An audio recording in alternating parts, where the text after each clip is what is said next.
Welcome to the National Women's Fitness Academy podcast. We're here to talk about women's health, female hormones, body image, and all things health and fitness.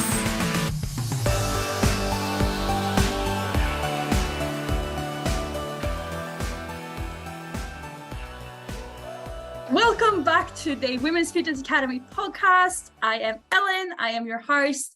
I'm a body image and binge eating coach and also an educator for Women's Fitness Academy Australia. Super excited to do my first episode with an actual guest. And today we're talking to no one less than my friend Sarah, or as you might know her, as eatingwellwithsez on Instagram. So thank you so much for coming on, Sarah. I'm super excited to talk to you. How are you? I'm really good. Thank you so much for having me on. This is very exciting. I know, so exciting. So I think I found your profile maybe a year ago or 6 months ago, like something like that. And like what I loved so much about it is that it's just so positive. Like everything is just so like happy. That's how we should all be, I think. Yeah, and I can feel like there's so many pages out there who just promote so much like negativity, and what I like about your page that is so uplifting. And like I remember every time I watch your stories, it's like you sharing other people, even people who have like similar pages to you. You're always like so good at sharing what they're posting, and yeah, just like lifting everyone up. Like I don't think I've ever heard or seen you say something mean about anyone. Oh, look, I think I'm the ultimate hype girl, as a few people have called me. I think there's room for everyone to grow. You know, there's no reason to be selfish. Everybody, you know, there's a space for everybody out there. So why not support each other? Yeah, 100%. And like that's kind of how we, I guess, started like connecting as well, because like you were always like sharing my stuff and I was sharing all your stuff. Yes, absolutely. And then I found like my other really happy, positive person in you, which is awesome. So good. And like I have so many clients as well who follow you and who love all your recipes. So if there's anyone out there who's struggling with finding what to cook, I would 100% recommend you follow Sarah. Thank you so much, Elin. Thank you. But yes, let's talk about a little bit like who you are, what you do, like how you started. Because obviously you haven't always been like this, right? No, absolutely not. So I've got a really long history of disordered eating and negative body image issues, and I think every diet, you name it, I have probably tried it. Probably for over 20 years now. So I'm 35. Gosh. It started in my early teens, and it probably got worse in my 20s. And it's only the last maybe year or two that I've really stopped focusing so much on fad diets and hating myself, and more so coming from a place of health and loving myself, which makes all the difference. How you view yourself and what you put into your body in regards to nutrition and what's good for you makes all the difference, I reckon. So that's where I'm absolutely at the moment. And not just the food that you consume, but also like who you talk to and who you surround yourself with, and even like people you follow on Instagram, I think makes a big difference. Absolutely. So it's who you surround yourself with, the things that you let into your life and the things that you let into your mind, all make a big difference. Health isn't just about eating well and, you know, doing exercise. It's about how your mental health is going, how your financial health is going, what's happening in your home, the friends that you surround yourself with. You kind of become, you know, a piece of who is around you. You know, you all kind of blend into each other. And if you're not surrounded with positivity and people that share kind of the same outlook on life, it can really change who you are and your outlook. So yeah, health is big spectrum. Yeah, 100% agree. I don't know where I read that quote, but it's you are the average of the 5 people you surround yourself with, or something like that. That's right. Yes. And I love that so much. I think it's so, I think it's really true, because like I'm sure you've as well like been surrounded by toxic people in the past, and especially when you're younger, I feel like you kind of just become friends with like anyone. Like you just want a friend. Yeah. You don't know any different until you start learning. Yeah, exactly. It's a learning curve, you know. Exactly. And like I think everyone goes through kind of those phases where you kind of you make friends with people who are not so friendly really, or not that great people to have around. And then a lot of the times I feel like we kind of we have them around us a little bit too long. Absolutely.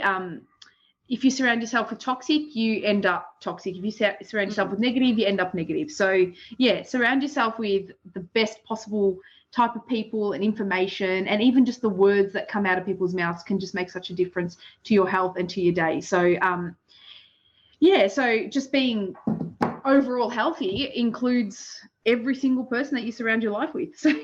Yeah, I 100% agree with that. So talk to me about how did you start your first diet? Like, where did it come from? What was it? What was the reason?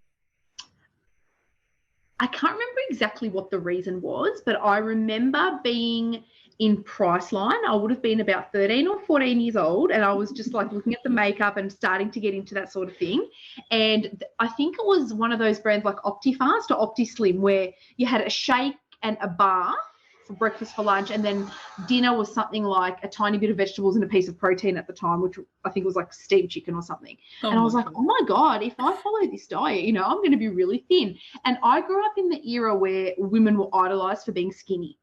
Skinny, like paper thin, it was like Paris Hilton, Nicole Richie, how she shredded right down really quickly, Lindsay Lohan, that era where, now you look around you and there's women who, are loving their curves, they're trying to grow their glutes, they've big bums are in fashion. But me, my teenage years, I'm talking late 90s, it was skinny, like paper thin. The thinner you were, the more attractive you were. That's how it was. And I remember thinking, if I do this diet, I'm going to get really skinny. I wasn't a big girl. I wasn't a small girl, but I wasn't a big girl. I was just like a healthy weight range at that age. And 13, 14 years old, you're not even developed enough to really even know what kind of body shape you're going to have, I don't think. Totally. But it started from there. And then it kind of, over the years, it grew into a bit of an obsession, and the yo-yo dieting started. So now we know it as the restrict binge cycle. But back then it was just like, you're either dieting or you're not dieting. You know what I mean? Yeah. And the only time I felt good about myself was if I was on some sort of diet. And it was always restrictive, and it was always, very, very minimal food. I'd go days without eating. And it started in my like younger teen years, and it just went from there. And then by the time I was in my early 20s, I had gone up and down 20 kilos over every couple of years. I'd go up 20, drop 20, up 20, drop 20, which was extremely unhealthy, and I didn't know, Jesus. Just what I know. So I had like a wardrobe ranging from size 8s to size 16, and I just went through this wardrobe over the years. It was just crazy. And it wasn't really even recognized back then as a disorder. It was just what women did. So it felt normal to be that kind of person then. I didn't know any different. And yeah, I just remember there was a week in my early 20s where I just didn't eat for an entire week. I just didn't eat. Yes, what? I know it was awful at the time, but I could feel myself, like my pants getting looser, and I was loving it. And then I kind of blacked out at the train station on the way home from work. I think that's when I started realizing that there was a problem, but it took years after that to really start working on myself. Oh my now God. There's this whole community out there. There was no Instagram, there was no even like real social media or internet back then, so the dial-up body positivity stuff that we've got now. So, really serious history of disordered eating. And yeah, wow, that's crazy. I knew you had been through some stuff, but I didn't realize it was actually that bad. Yeah. So I would, instead of eating, I would smoke. I'd drink, black coffees and diet soft drinks to stay full. And yeah, I hope I'm not giving any ideas here to other people. No. That's not what I want to be doing.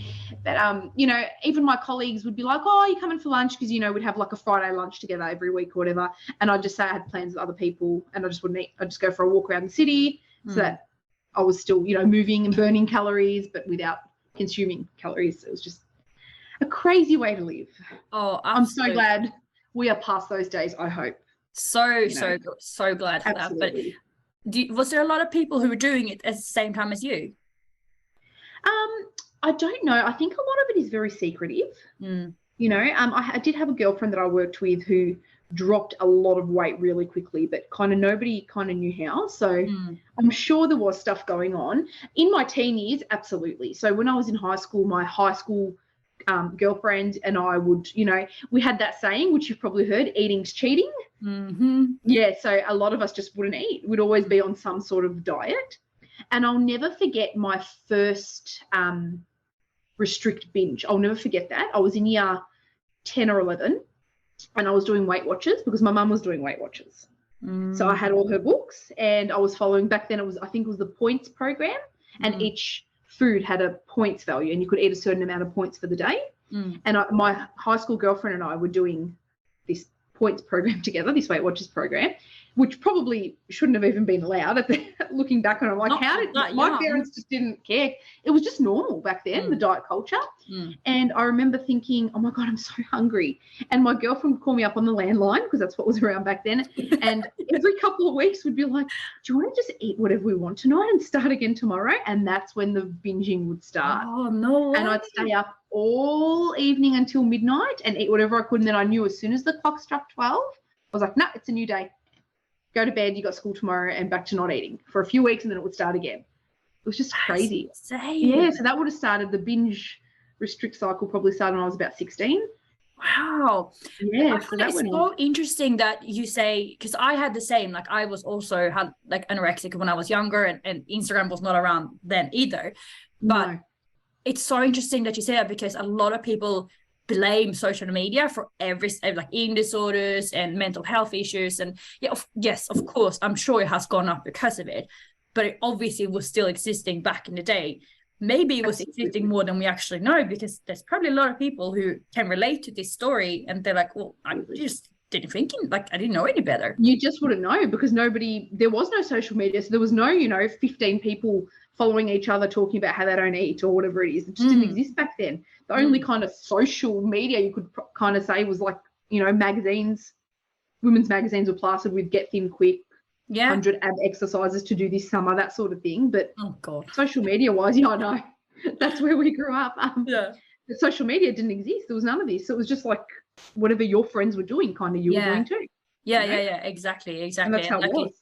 Yeah, and like you said, like it was just whatever was in the magazine of the week. Like it would be a different diet every single week, and it was like, okay, this week we're doing like pineapple cleanse. The next week we're only having oranges because apparently pineapples are bad for you now. Do you remember the grapefruit diet? I think there was a diet where you just eat 8 grapefruits a day or something. I think I did that one too. I was obsessed with eating grapefruit because I had read somewhere that if you eat a grapefruit, you increase your metabolism. So I was like, I have to eat grapefruit every single day, even though I hated it, and I was just like covering it with sugar and eating it like that.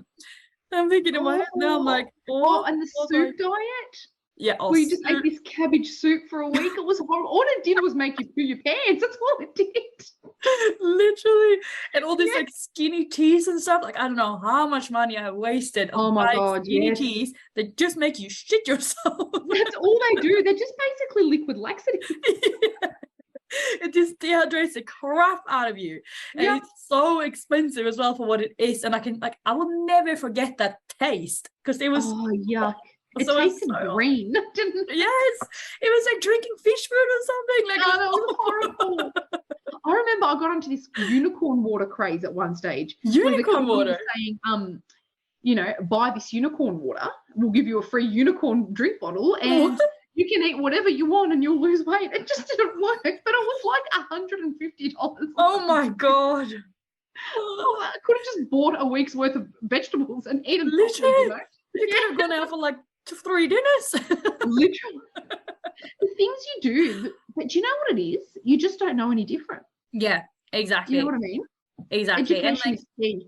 Yeah, and like, because you believe what you like, what people constantly tell you, and what you see, like it's the power of like having like repeated. It's the same thing when you get HelloFresh sent to your email like 4 times per day, and eventually you're like, actually I might get some of that. Yeah, they just kind of creep into your mind until like you say eventually if you see something enough, you're just gonna start believing in it, and that's how like a lot of marketing works.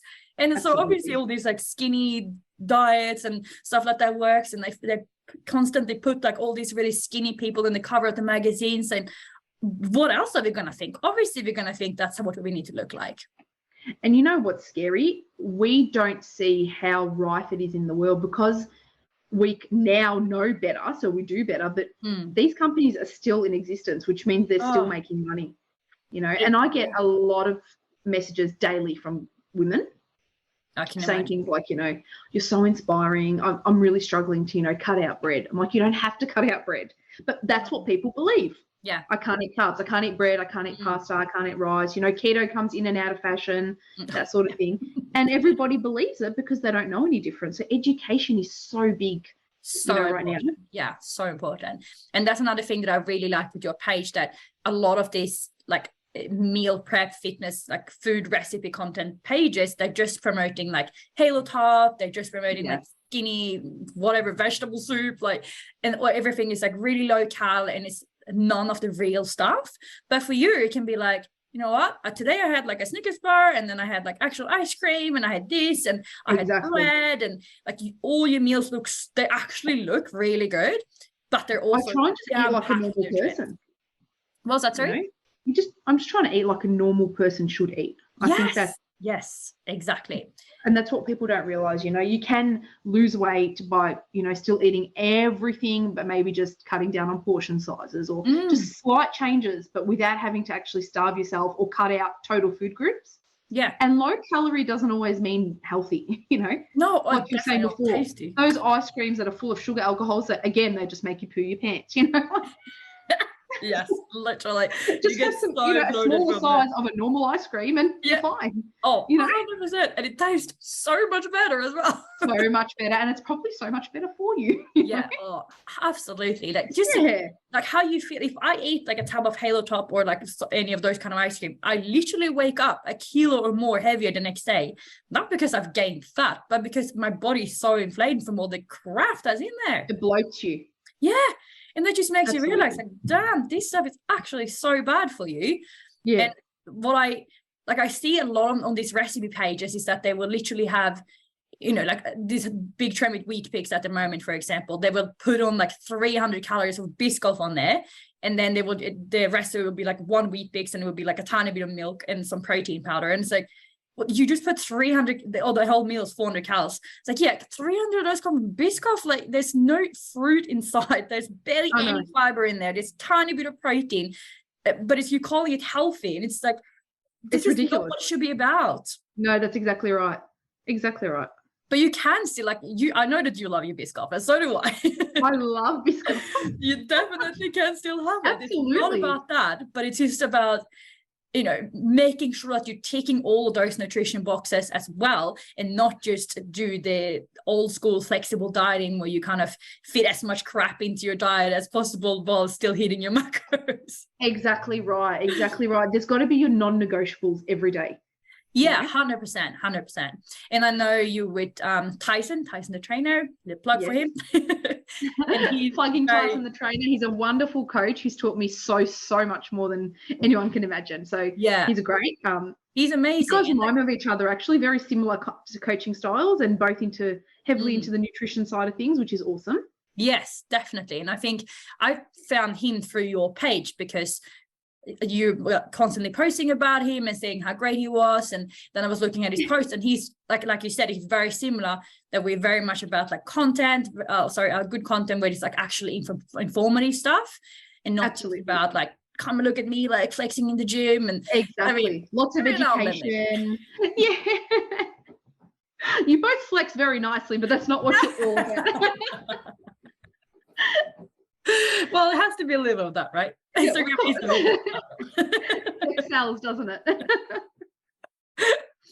it's just nice that I love how we're seeing this trend now that people are using their social media for actually doing good stuff. Yeah. Because remember when Instagram first came out, it was literally just like, I didn't get it for like 2 years because I was like, why would I post photos on there? Like can do that on Facebook. Yeah. I know. That's me at the moment with TikTok. I'm old. It takes me a few years to get into all the new social media things. Yeah. Are you on TikTok now? I've just joined, but I have no idea how to use it yet. I think it's confusing as well. But it's easy to go. I think that you would do really well on there because you're like so like creating recipes and stuff, and I feel like people really like going on there to see like recipe creations and delicious especially the wheat bix trend at the moment. That is what that's going on. The wheat bix trend or the oats trend or any of those trends. I just try and eat like a normal person. Yeah, exactly.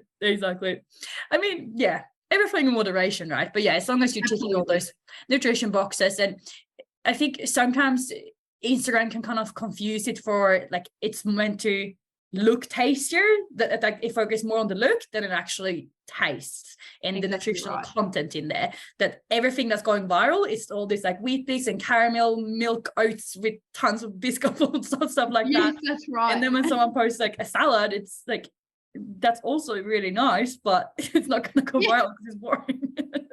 But it's boring. That's right. Yeah. But yeah, no, I that's what I do really like that about your page. So when do you feel like, if you go back to like when you had a lot of issues around food, and you had a lot of, obviously, or I assume that you also had a lot of issues around your body that you felt like absolutely you weren't, because otherwise you wouldn't really be dieting. Yes, that's right. So when did you feel like you started getting through this, and like what was the turning point kind of for you? So at the beginning of 2021, I said, I've got to do something, and it can't just be a diet anymore. It can't just be, I'm going to lose all this weight and then put it back on again. I need to actually change my life, my habits, and everything that I have learned over the years. I need to unlearn and work out how it is that there are people out there that know how to eat every single day without yo-yo dieting, and while maintaining their health and still looking good. And so I started researching, because I honestly had no idea. You know, over the years, all I ever learned was starve. You know, you want to lose weight, you got to starve. Yeah, that's. And I was like, I can't do this. You can't starve forever. You know, no, you can't. You'll die. You know, it's not like exactly. So I was like, I need something that's I'm going to be able to change my life and stick to for the rest of my life. You know, if you want to maintain something, you've got to do it forever. And yeah, that's when I started learning a little bit more about calories. I still had a little bit of an idea around calories because I was with Light and Easy in my early 20s, and their meals were calorie controlled, and I was a model for them. And so I understood this. So I used to, I did a modeling gig for their 1200 calorie range. So I was one of those girls that was like, what? No yes, way. that was years and years ago. Yes, I might offline show you some of the printout photos. Definitely. I will. We can put that as the cover for this podcast. No, absolutely not. No, we are not promoting 1200 calories. This is what you do. So I had a little bit of an idea. I knew that eating around 1200 calories, you know, resulted in weight loss. That's kind of all I knew. And I didn't know yet that 1200 calories was such a low amount of calories. I just thought, you know, there's a popular dieting agency that I've been with that have done that, so it must be healthy. You know, they shouldn't be promoting such low calories if it's not healthy. I didn't know. So over time, you know, I created like my Instagram after I lost all the weight. So I did lose the weight eating lower calories than I probably should have. I wasn't really calorie counting at the time. My main focus at the beginning was do something better each day. So, you know, today I'm going to actually eat more vegetables. The next day it was, instead of a sandwich with, you know, Biscoff, I might have something with like chicken and salad. So I was like, start focusing on your nutrition, and bit by bit, once you start feeling healthier, you'll be able to work out how to lose the weight. And the weight started coming off because I had a lot of weight to lose at the time. I just lost my third pregnancy and I'd put on a lot of weight, and that's what triggered me into having to do something for myself. And I can go into that later, but I thought, okay, so get healthy and we'll go from there. And I started getting healthy, whatever, you know, people say is healthy, which was just kind of eating what people call clean. Not that there's clean and dirty foods, but it was, you know, lots more protein, veggies, fruit, cutting down on the deep fried stuff, the stuff that's, you know, not very good for you to have all the time. And I saw the weight dropping, and then I reached a point where the weight did stagnate because I'd lost a bit of it. And I thought, okay, now I need to, my body's obviously gotten used to whatever it is that I'm doing. I need to work out what to do from here. And that's when I kind of jumped online and was like, what is it that people are doing? And that's where I slowly started learning about the calories and, you know, the healthy lifestyle eating and the macros and that sort of stuff. And I went from there. And yeah, I started following a whole bunch of different people. And I think over time, once you become a little bit more educated in nutrition, and you kind of learn who the coaches you should be following are and who the ones that you shouldn't be are. Because just because someone says they're a nutrition coach doesn't mean they're very good with nutrition. And very broad term in Australia. Yes, exactly. Very broad term. I feel like a lot of people out there think they're a nutrition coach. Yes. So And I just started learning from there. And then towards, I think it was around October, November last year, I jumped on board with Tyson, and I've just, my whole perspective around food and steps and everything else has really, really changed. And mindset is a huge one. Huge. Mindset is probably everything, to be honest. 100%. 100%. Yeah. Like obviously you need the education to know what to eat and stuff like that. But then, changing the mindset is what's going to make you have those results long term. Like losing weight, anyone can do that. It's like you said, just jump on the 1,200 calories and then done. But if you're not changing your mindset and the habits that got you there, you're not going to keep the weight off. Exactly right. You got to unlearn all the bad behaviors and relearn what's actually really good for you. And now I don't even look at it as dieting anymore. This is my life now. Yeah. I'm happy to maintain where I'm at. I don't hate myself anymore. And that in itself is such a huge thing. And I think a lot of females will resonate with that, because a lot of females do this kind of stuff from a place of hate rather than a place of love. And I think 100%. Once you start changing that mindset to love yourself and look after your health before you look after anything else, everything else just kind of falls into place bit by bit. Yes. And a good coach is worth their weight in gold. So yes, I love that so much. And it's so freaking true. It's just about, like, even just going to the gym, it's like, if I go to the gym to burn calories or if you go to the gym to feel good, like it's completely different perspectives. And once you get there, you're going to feel completely different depending on the story you've told yourself in your head. Exactly. So I really love that. When you did lose all that weight and when you kind of started learning more about calories and macros and stuff, did you find that you were eating just like clean kind of food, or were you still able to have like flexible? No, I find myself quite flexible. I have days where, I try now not to track every calorie to the gram or weigh everything to the gram, but now I'm at the stage where I've got non-negotiable daily habits, which my coach has installed in me, get enough protein, get enough fruit and vegetables, fiber, whole grains, calcium. The rest kind of falls into place from there. So basically it's following the Australian dietary guidelines. It's not even that complicated. No. It's amazing to me how many people will message me and tell me they just don't eat vegetables. I'm like, vegetables are so important. All the micronutrients that are in them, for your health. Yeah. So once I've gotten all that in, kind of eat whatever you want after that. Yeah. And also it's like they are the guidelines for a reason. Absolutely. Like if you can take them all off and you still feel like eating chocolate or ice cream or whatever it is, go for it, because you're not going to be starving. When you overeat is when you haven't eaten all day because you're saving yourself for this massive meal. Then that's when you binge or overeat. But if you, like you said, if you tick all those boxes and you get to the night and you're like, I'm going to have some ice cream and I'm going to have actual Ben & Jerry's because I'm only going to have a scoop because I'm actually satisfied after that. And that's the other thing. You got to understand your portion sizes. Like if you know your portion sizes, everything in moderation is genuinely fine. Exactly. Exactly. If you're ticking off your daily habits every day, you're eating the right stuff to fuel your body, you're getting enough of what your body needs. So what if you have ice cream every night? Yeah, exactly. Nothing bad's going to happen to you, No, there's no bad food like that. No, that's right. And that's where balance comes in. And that's what a lot of people, I think, struggle with. It's very that mindset of all or nothing, totally. Where they restrict. They do not eat anything that they perceive as bad food at all. So say 3-4 weeks and then bang, they have 10,000 calories of just crap in one night. And that's what I think education really, really helps with that. Yeah, 100%. And I think I know for me, when it kind of started, it was because I was kind of coming from like a bodybuilding background. And that was very much like you eat really strict and then you get one cheat meal. And then that one cheat meal just became like every week it became bigger and bigger and bigger and bigger and bigger. Right. Until eventually it was like, I wouldn't even see any progress on the scales because I was just eating so much on the weekend. And then the binge eating cycle started and just, And that's very common, I think, in the bodybuilding industry as well. That cheat meal. What are you cheating on?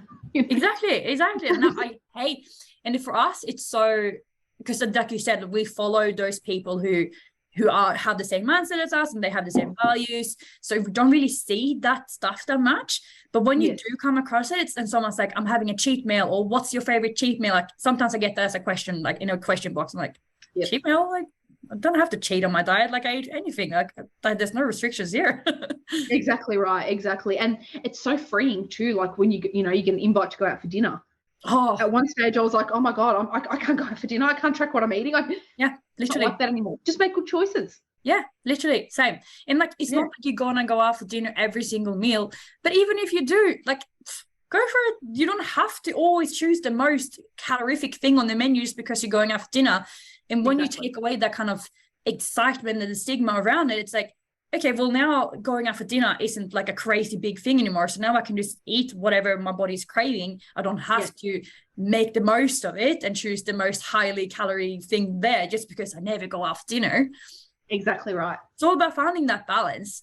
That's it. And it's so refreshing, like talking to people who have it. Like, it's such a hard thing to get to. Like, 100% probably one of the hardest things I've ever done. But when you do, man, is it worth it? Oh, isn't it ever? It takes so long to get there. You know, you cannot expect. And I get a lot of girls who have just started in their journey, and I just think, you know, you've got such a long way to go still to find that balance. But when you do, it's the best. It's so freeing. You know, you don't feel exhausted mentally by it anymore, and it's a great feeling. But yeah, it does. It takes ages to get to that point. 100%, 100%.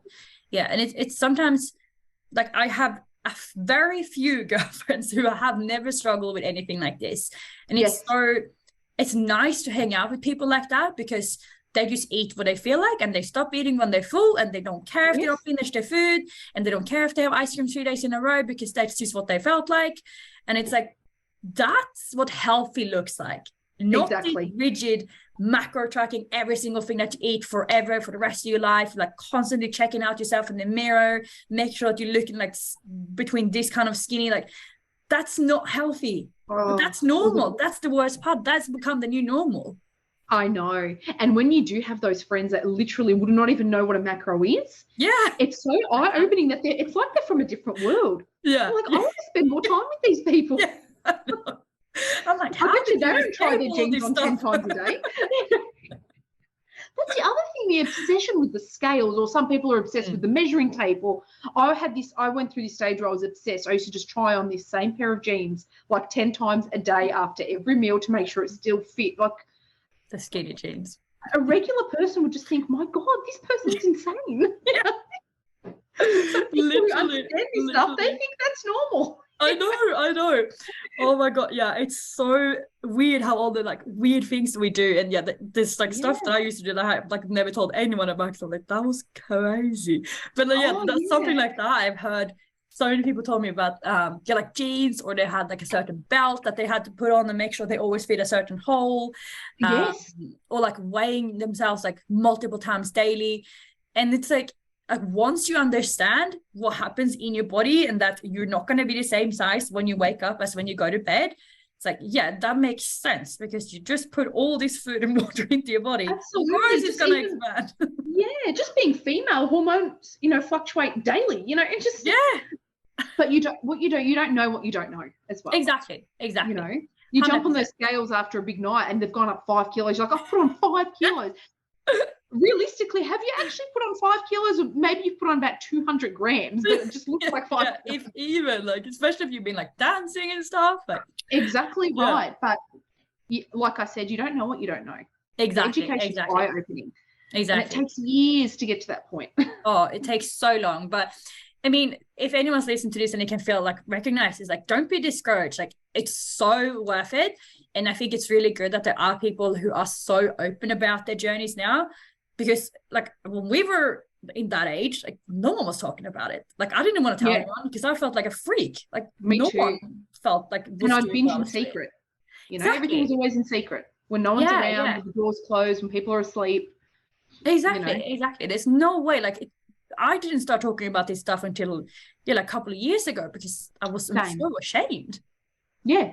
And you don't realize how much of a problem it actually is until you see how many other women go through this sort of thing. Oh my gosh, all the messages you receive like every week. Daily. It's like, Jesus Christ, there's actually so many people who are or have been in this situation. And it's awful that this has become the normal, that it's normal to feel like you have to exercise after you eat a certain thing. Like the amount of times I hear in the gym, I'm working off what I did on the weekend, or I'm having a big dinner tonight, so I'm going to do double session. I'm like, don't have to do that though. But everyone is No. just like, okay, cool. Like that's normal for people. Yes, that's that mentality. Oh, it's crazy. It's crazy. But Isn't it? hopefully one day, I feel like we're taking a step closer every day though. Like even though there's like baby tiny ant steps, but still moving in the right direction. Steps forward. Definitely. So you also mentioned just briefly that you have 2 kids, right? I do. I've got 2 little boys. Yes. 2 little boys. How 2 is little it boys. having like so much responsibility on social media and also having kids? And yeah, tell me about that. Crazy. I get so many messages. People ask me, how do you do so many steps a day? Most of the time, it's not intentional. I just don't sit down ever. My mornings, just the mornings are crazy. Getting one ready for school, one ready for kinder. I've got one's only in kinder 2 days a week. So the other one's with me the other 5 days of the week. And, running around. I'm constantly running around, and boys are full on. I can 6 imagine. and 4, they are just whoa. So I'm always busy, but you just do your best. I think all women, children or not, women are busy in general. We're always busy. So definitely. Yeah. And you also, I know that you did the podcast with is his name again? Dom Kilworth, yes, for the I Am Me podcast. Yeah. And you talked a little bit about you had a miscarriage, is that right? Yeah, so How was that? October 2020, I lost my 3rd pregnancy. I was in what people would refer to as the safe stage, which is in the 2nd trimester. And I think that's where my healthy outlook on life started from. You know what, you can't prevent these things from happening, but I think as women, we just somehow feel a sense of responsibility towards our children, whether they're born or not. And I remember being in that hospital, and the specialist was doing an internal ultrasound, just making sure that everything had kind of been released from the body and that I didn't need any like further surgeries or anything like that. And I remember him asking me my weight, and I fell into I think at the time I fell into the obese category. I had 3 back-to-back pregnancies and I'd put on a lot of weight with each one. And I remember feeling really embarrassed, and I thought to myself, and I think logically that it's not your fault, but inside I was like, could I have prevented this? Which, no, I couldn't have. But I thought to myself, maybe if I was healthier, maybe if I was lighter, maybe because I had some really bad habits at the time. I had 2 babies under 2. And it was, my life was crazy. I had one still breastfeeding and both still in nappies. And I thought, no, I need to start focusing on myself and my health. And I think as a mum with lots of young children, you forget about yourself. You neglect yourself a lot. And I thought, no, now is the time. I need to do something. I'm not comfortable in my clothes. I don't feel healthy. I'm not falling into any healthy marker categories. It's time to do something about myself. That's what really kickstarted this. So that was October 2020, and then I really started my journey on the 1st of January 2021. Oh wow. So it was only 2 months later. I thought, that's it, enough's enough, time to change my life. And I have not looked back once. Well, I'm really sorry that you had to go through that. Thank you so much for sharing, because absolutely, I'm sure there's a lot of people like not talking about this and who have gone through this stuff. Yeah, I think that like the reason why I want to ask was just because I know if you can be vulnerable, you're kind of giving permission to other people to be vulnerable as well, and to know that it is something that still is quite common, unfortunately. And it's not, I wouldn't say normal, but like you can definitely go through it, and it's so awful. But you a great example to show that you can come out on the other side. Absolutely. And women shouldn't ever feel alone. Yes, it's common, but just because it's common doesn't mean it hurts any less. No, of course not. So, this should be something people should be able to speak about when they're ready. 100%. Did you have any like counseling or anything for it? Or I didn't need it. Yeah. I was very, as upset as I was, I also have the belief that these things happen for a reason. And I truly believe that this happened for a reason. So I didn't feel like I needed it. It was something that I had to grieve and go through. My husband had to grieve as well, and we moved forward. For a while there, I even thought, I might consider having another baby, but I got to a stage where now I'm at the stage where I'm completely done, and got my hands full. I don't want to go back to the baby stage. But no, I didn't need the counselling, but I think a lot of women do. And a lot of women don't get the help that they need, which can in turn later make things a lot worse for themselves. So if you need it, I'm putting it out there, speak to someone. There is no shame in it. It's a very horrible thing to go through. And, you know, speak to whoever you need to speak to, whether it's a friend or a professional, have a trusted person there that you can just unload your feelings without any judgment. Absolutely. And reaching out for help and getting help, no matter what it's for, I think it's such a big sign of strength and maturity. And it's not something that you should be embarrassed about. Absolutely not. And even if you haven't gone through any major thing in life, if you haven't gone through, you know, anything that has a big trauma, still, like, there's absolutely nothing wrong with talking to a therapist or psychologist or any kind of mindset coach or whatever, because like I think everyone should talk to someone. Absolutely. I was going to say, I think most people should be in therapy of some 100%. Description. Yeah. And it's nothing wrong. Like, I feel like, at least in Sweden where I was growing up, like if people saw a therapist or something, it was like there's something wrong with them. But now I feel like it's becoming more and more common. Like the girl who I go to is absolutely amazing. She's changed my life. And like I went in there and I didn't think I had any problems really. I just wanted a boyfriend. That's why I went there. They'll remind you that you do have problems. Yeah. And then we opened up this book. I was like, whoa. You're like, what is wrong with me? I think it's lovely too how it's becoming more common now for men to speak out. I love you that. know, I grew up in an age where men were men don't cry, you know, and I'm so glad that has changed because I've got sons and I don't want them to ever think that they can't speak to someone if they need to speak to someone. Yeah. That they can't cry if they feel like they need to cry, you know? Exactly. Like show them that they can be vulnerable. And like absolutely, as a female, they're so attractive in a man who can actually talk about his feelings and who's not scared of being vulnerable and tell you that they like you and stuff like that. Like it's just, it's amazing. So definitely encourage them to do that. Absolutely. And how attractive is a man who can communicate? Oh, you know? my gosh. Isn't it fabulous? Tell you what, they don't live in Bondi. I'm so glad the world is changing in such a positive direction for both men and women, I think. I know. It definitely is. And it's so nice. I feel like just in the last year, I feel like there's been so many good changes around.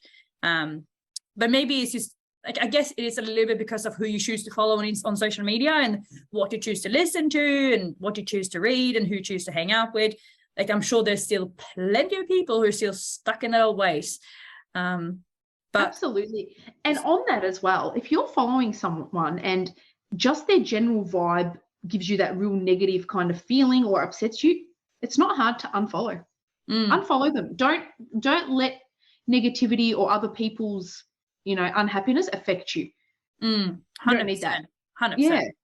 And on that, I wanted to ask you, because I know that you've recently dealt with a lot of hate, which for me, I'm like, how? Like, this is the loveliest person. Like, she literally cried unicorns and rainbows. Like, who would ever say something mean to you?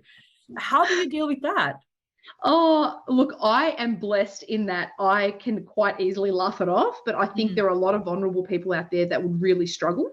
I think the bigger, you know, your social media following grows or your page grows, people forget that you're just a human being behind that screen. It doesn't matter how many followers or whatever you've got on there. You're still a person. You're still someone's friend, daughter, mother, you know, and I have had some very interesting things said to me. Yes, some very strange messages and questions. There was some recently that I dealt with that I have actually never, like some of them were really, really nasty. There was a trend recently where people were putting up the anonymous question boxes so that you wouldn't know who was asking you questions. So I put one up and the first one went through really amazing. I had lots of positive stuff and I didn't know who was writing stuff and it was really nice. Then the second time I did it a couple of weeks later, there was some really nasty comments said on there. So I decided I just wouldn't do it again. But I want to say it didn't bother me, but it did bother me slightly. You know, it left a sour taste in my mouth, and I did put up a thing on one of my stories just saying I won't be doing anonymous questions again, and, you know, please just unfollow if you don't like my page or what I'm about or whatever it is. There's no reason to ever be nasty to someone. No. You know, you don't know what people are going through. Exactly. You know? And like, you wouldn't just walk up to someone on the street and No. tell them you don't like them, or knock on their door and say, hey, by the way, I don't like you. I guess it's exactly the same thing. Just click unfollow and move on with your life. It does not faze me one bit. But I think there are a lot of miserable people out there that make, that think that it's okay to be miserable towards other people. And a lot of times, if you're a vulnerable person, that can really, really affect and hurt you. I'm grateful that I'm not. I just kind of look at it and I think, oh, this person clearly has deeper issues than my food page, I mean, really, I'm not like really my recipes. like my recipes or what I'm about, just move on. But I think you got to remember, when people are that nasty to you for absolutely no reason, it's on them. It says a lot more about them than it does about you, and that's how I see it. So majority of the time, I'm like, this person's got much bigger issues than I realize. And as yucky as it is to get some nasty things said to me, I guess that's the thing about being in the eye of, and having a public page and being on social media. You kind of got to take the good with the bad, and luckily the majority of it is good. I've made some awesome friends on there, you being one, some really lovely people that I've met that I think I'll have around for life. So the good outweighs the bad. That's how I see it. But yeah, if there are other people out there who have a page and they are getting what we call hate mail, just remember, it really has nothing to do with you. It's about them, and they're probably going through some horrible stuff themselves. So 100%. And if it upsets you a lot, block them. Yeah, exactly. You don't need to be hearing nasty things from people, no matter how shit their life is. They shouldn't be projected onto you. Remember that they're the one with the issue, but just block them and move on. You don't need to be dealing with it. Yeah, I agree. Something that I've kind of learned recently is just don't react. Yeah. If you don't react, it gives you no power. It's just words. You're the one to choose if they have power over you or not. If you don't react, just move on. Nothing's changed. That's right. I think a lot of people are looking for a reaction too. Oh, don't give them satisfaction. Yeah, exactly. That's what they want. They want you to come. Yeah. Every time you write back, you get all of these like back and forth. They are never going to give up. They're never going to say, sorry, you were right. I shouldn't have said that. Never. Not a chance. Never. So the best thing I think is, yes, like you said, just block, delete, go away.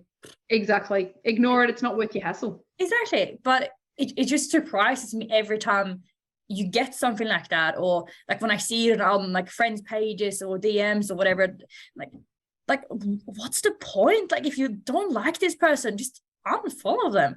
Like, I know. It's not like you have to see them around if you don't want to. Time to waste. I know. Yeah. It's not like you're going in the same class in school and you have to see them every day. No, that's exactly right. Click, unfollow, done. They're out of your life. You don't have to look at the page ever again. Exactly right. Oh, it blows my mind every time it happens. And TikTok, when you get on TikTok, they are savage. I've heard.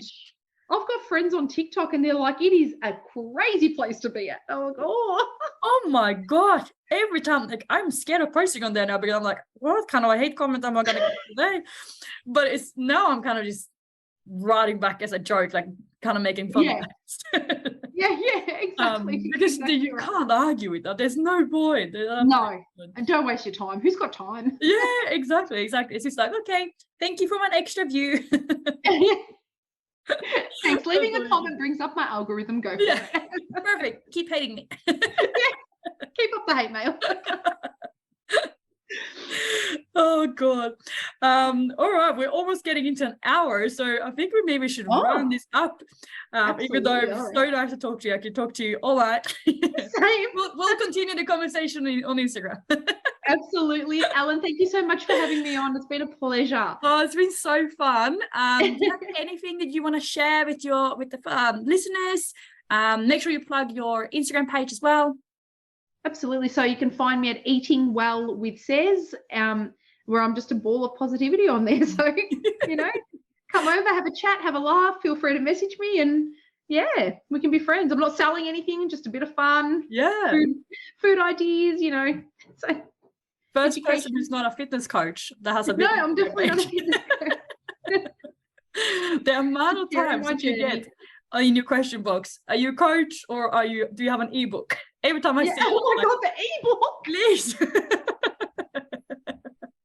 I don't know what the ebook is. Every time, no, go to Elin's page. I think once I shared your book and everybody was like, I love the ebook. I'm like, it's not my book. Like, is that me on the cover? No. No, that's not me. I love it. I live for it. So It's so funny. much fun. It's so funny. I mean, it's positive. People are loving it. That's all that matters. Rather than that, then people say, "Oh shit." Come on, have a laugh. Don't take life too seriously, hey. No, exactly. There is no such thing as a stupid question. It's just a matter of how many times you've gotten that question. Sometimes it gets a bit funny. Or the ones that say to me, I loved your ebook. I'm like, what? Which one? What ebook? Especially because you have so many friends who have ebooks as well. So you'll be sharing all of them. Absolutely. All my friends have an ebook. I'm like, I'm pretty sure this wasn't me, but I think I've shared it so much people just think it's myself. Which one was it? Thank you. So funny. So funny. Thanks everyone for listening. If you like this episode, please make sure that you screenshot and you tag me and Sarah, and obviously Women's Fitness Academy Australia as well. We'd love to know what you thought about it. And thank you so much for listening, guys.